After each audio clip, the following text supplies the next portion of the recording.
Hello dear students, welcome back to organise knowledge channel. और आज की जो वीडियो है उसमें हम डिस्कस करेंगे worksheet number 36 for class 9th science subject है। और ये वर्कशीट आपके लिए 1 अक्टूबर 2021 के लिए शेड्यूल की गई है।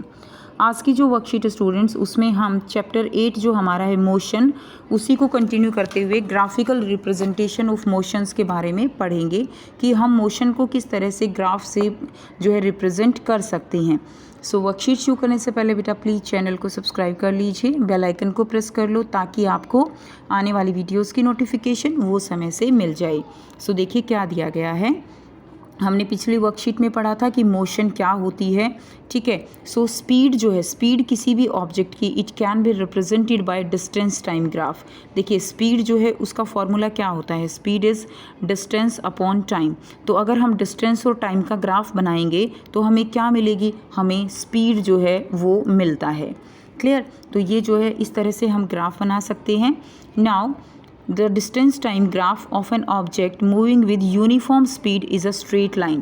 तो जब भी हम डिस्टेंस टाइम ग्राफ बनाएंगे तो एक यूनिफॉर्म स्पीड से अगर जो है कोई ऑब्जेक्ट मूव करता है, यूनिफॉर्म स्पीड कौन सी होती है, सेम टाइम में सेम डिस्टेंस जब ट्रेवल होती है तो वो यूनिफॉर्म जो है स्पीड होगी। और उसके लिए बच्चों एक स्ट्रेट लाइन ग्राफ इस तरह से आता है। अब slope of distance time graph is speed. अब जो ये स्लोप बनता है, ठीक है, ये जो है क्या है, ये डिस्टेंस टाइम ग्राफ जो है वो हमें स्पीड के बारे में बताता है। Higher the slope higher will be the speed of an object. जितना ज़्यादा स्लोप होगा, ये जो स्लोप जितना ज़्यादा होगा उतना ही क्या होगा, स्पीड ज़्यादा होगी। क्लियर। उसके बाद देखिए, we can easily calculate the speed of an object from its distance time graph. तो डिस्टेंस टाइम ग्राफ से हम ईजिली स्पीड कैलकुलेट कर सकते हैं। कैसे करेंगे, हम इस मेथड से इसको जो है कर सकते हैं। देखिए, mark 2 point A and be on the straight line in distance time graph. तो आपको जो है ये जो दिया गया है इस पर आपको 2 पॉइंट मार्क कर लेने हैं, ए और बी। अब ए पॉइंट के साथ आपको टाइम के साथ एक पैरेलल लाइन जो है ड्रॉ कर लेनी है ऐसे। और इसी तरह जो हमारा वाई एक्सिस है, वाई एक्सिस पे हमारा क्या है, वाई एक्सिस पे डिस्टेंस है और एक्स एक्सिस पे हमारी यहाँ पे टाइम है। अब आपको यहाँ पर अगर आप ध्यान से देखें तो ये जो है आपको एक ट्राइंगल जो है यहाँ पर मिल जाती है। और ये जो ट्राइंगल है यही जो है क्या है निकालेंगे, यही जो है हमारी स्पीड के बारे में बताएगी। कैसे, तो ए और सी, ये देखिए ए और सी ये जो है, यानी ये 2 पॉइंट जो है यहाँ से क्या दिखा रहे हैं, ये दिखा रहे हैं चेंज इन टाइम। क्लियर है, चेंज इन द टाइम। तो टाइम जो है यहाँ पे क्या है, हम लिख सकते हैं T2 माइनस T1। क्या लिख सकते हैं, T2 माइनस T1। तो यहाँ पे टाइम जो है T2 माइनस T1 हो जाएगा, तो 56 माइनस 42। और डिस्टेंस हम यहाँ से लिख सकते हैं S2 माइनस S1। S2 जो है यहाँ पे हमारी 38 है और S1 हमारी कितनी है, 28 है। तो यहाँ से हमने इसको माइनस कर दिया। स्पीड हमारी यहाँ से निकल जाएगी 10/14, 10/14 यानी 0.71 जो है यहाँ से हम निकाल सकते हैं। 0.71 किलोमीटर पर मिनट यहाँ से हमारी स्पीड जो है वो निकल गई। क्लियर है। उसके बाद नेक्स्ट देखिए, ये एक तरीका है। एक और जो है यहाँ से तरीके से हम इसमें निकाल सकते हैं अगर हमें एग्जैक्ट पॉइंट्स दिए हुए होते हैं, बट अभी आपको यही करना है। नेक्स्ट देखिए, velocity time graph represent acceleration of an object. Velocity time graph जो है वो क्या रिप्रेजेंट करता है, वेलोसिटी टाइम ग्राफ एक्सेलरेशन को रिप्रेजेंट करता है। पिछली वर्कशीट में पढ़ा था, ये टाइम है और ये क्या है, ये वेलोसिटी है। अब ये जो दोनों के बीच का ग्राफ है जैसा भी आएगा वो हमें एक्सेलरेशन के बारे में बताएगा। ठीक है। In a velocity time graph, velocity of an object is represented on Y axis. Velocity को हम वाई एक्सिस पे लेते हैं और टाइम को हम एक्स एक्सिस पे लेते हैं। Clear. Now calculation of distance from velocity time graph. तो वेलोसिटी टाइम ग्राफ से हम डिस्टेंस कैसे मेज़र करेंगे वो हम देखेंगे। तो यहाँ पे यूनिफॉर्म एक्सेलरेशन दिया हुआ है आपको। यूनिफॉर्म एक्सेलरेशन कौन सा एक्सेलरेशन होता है, जिसमें जो वेलोसिटी है वो टाइम के साथ इक्वली चेंज होती है, उससे हमें यूनिफॉर्म एक्सेलरेशन ग्राफ मिलता है। Now the velocity increase in equal amount in equal interval of time. तो हमें क्या मिलेगा, यूनिफॉर्म एक्सेलरेटेड मोशन का ग्राफ मिलता है जैसा आपको दिया गया है। Now here also the area enclosed by the trapezium formed by joining A and E to the x axis। तो A और E को हमने x axis पे ज्वाइन कर दिया, ठीक है। और इस तरह से जो हमें ये मिला, ये क्या है, this is the trapezium. Clear. अब हम इसका जो है एरिया निकाल लेंगे ट्रेपीजियम का। तो एरिया हमें किसका निकालना है, एरिया हमें ABCDE ये टोटल जो है एरिया हमें निकाल लेना है, जिससे हमें मिल जाएगी डिस्टेंस। एरिया निकालने के लिए आपके पास यहाँ पर ये रेक्टेंगल हो गया, ठीक है, और ये आपके जो है यहाँ से क्या है, ट्राइंगल है। तो एरिया निकालेंगे ABCD, ठीक है, और यहाँ पे ADE जो है ट्राइंगल दिया गया है, तो यहाँ से आप इसका एरिया निकाल सकते हैं। अब यहाँ पे एरिया देखिए ABCD का AB इंटू BC, और ट्राइंगल का एरिया कैसे निकालते हैं, हाफ AD इंटू DE। तो यहाँ से एरिया निकाला आपने और आंसर आपका आ गया 144 + 72, और आंसर आ जाएगा 216 मीटर। अब ये 216 मीटर जो है ये आपकी डिस्टेंस है जो हमने यहाँ से वेलोसिटी टाइम ग्राफ से निकाली है। तो इस तरह से आप एरिया निकाल के डिस्टेंस निकाल सकते हो। नेक्स्ट देखिए, different conditions of acceleration of an object. तो अलग अलग कंडीशंस दी गई हैं कि ऑब्जेक्ट में एक्सेलरेशन कैसे होगा। तो टाइम और वेलोसिटी दी गई है। अब देखिए यहाँ पे यूनिफॉर्म वेलोसिटी है लेकिन एक्सेलरेशन नहीं है, क्योंकि यहाँ पर जो वेलोसिटी है टाइम के साथ वेलोसिटी चेंज नहीं हो रही है, और एक्सेलरेशन तभी होता है जब वेलोसिटी चेंज होती है। अगर वेलोसिटी चेंज नहीं होगी तो एक्सेलरेशन जो है बच्चों वो चेंज नहीं होता है, ठीक है। तो यहाँ पे एक्सेलरेशन नहीं होगा।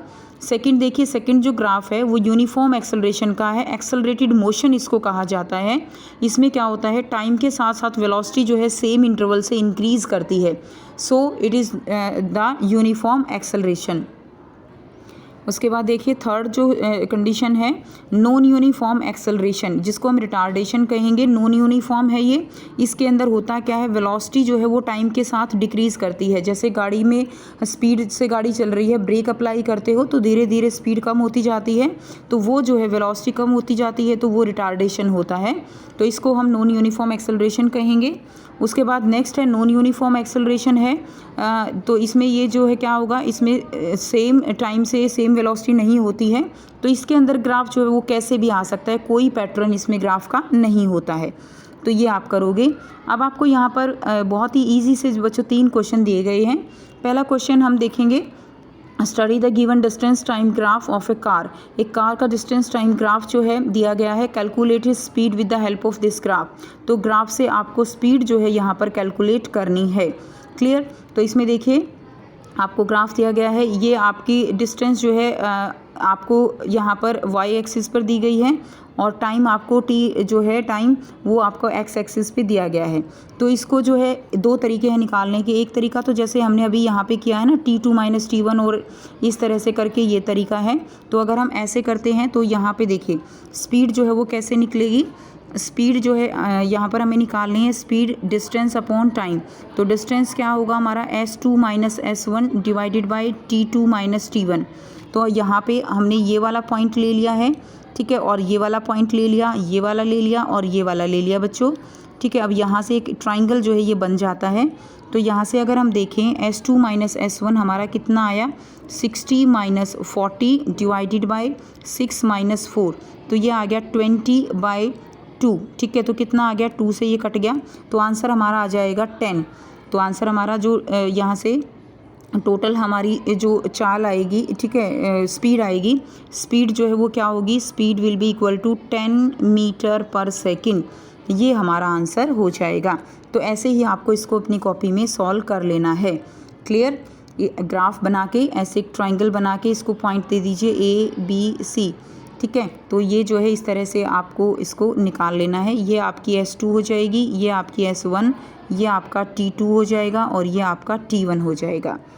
सेकंड क्वेश्चन देखिए, सेकंड क्वेश्चन और थर्ड क्वेश्चन जो है वो हम करेंगे। सेकंड क्वेश्चन है, draw distance time graph of an object for the following conditions. तो कुछ जो कंडीशन आपको दी गई हैं उसके अकॉर्डिंग आपको यहाँ पर डिस्टेंस टाइम ग्राफ से जो है निकालना है। डिस्टेंस टाइम ग्राफ आपको जो है बनाना है। जब ऑब्जेक्ट रेस्ट पे है, तो ऑब्जेक्ट जो है रेस्ट पे है तो जो है कुछ इस तरह का ग्राफ आएगा, ऐसे हमने पहले भी समझ चुके हैं हम। ऑब्जेक्ट बी है, object moving with non uniform speed. Non uniform speed में ऐसा ग्राफ आएगा, कैसे भी आ सकता है, कैसे भी आप बना सकते हो। तो ये आपका सेकंड का आंसर हो जाएगा। ग्राफ आपको यहाँ पर बना देने हैं। नेक्स्ट देखिए क्वेश्चन नंबर 3 है, if velocity time graph of an object is a straight line parallel to the x-axis, what will be its acceleration। तो अगर जो है आपके पास वेलोसिटी टाइम ग्राफ है कुछ इस तरह से, जैसे हमने अभी ये समझा, तो इसमें एक्सेलरेशन क्या होगा, हमने वर्कशीट में किया है कि जब वेलोसिटी जो है वो चेंज नहीं हो रही है तो एक्सेलरेशन ज़ीरो होता है। सो लिख देंगे we know that acceleration is the rate of change of velocity, ठीक है, rate of change of velocity, and if velocity is not changing acceleration remains constant, hence acceleration will be zero. Acceleration constant हो जाएगा जिसको हम क्या कहेंगे, acceleration will be zero. So ये थी आपकी आज की साइंस की वर्कशीट। आई होप सभी बच्चों को ये क्लियर है। कोई भी डाउट है तो आप पूछ सकते हो। वीडियो अच्छी लगे तो प्लीज़ लाइक कर दीजिए, शेयर कर दीजिए और चैनल को सब्सक्राइब कर लीजिए। Thank you.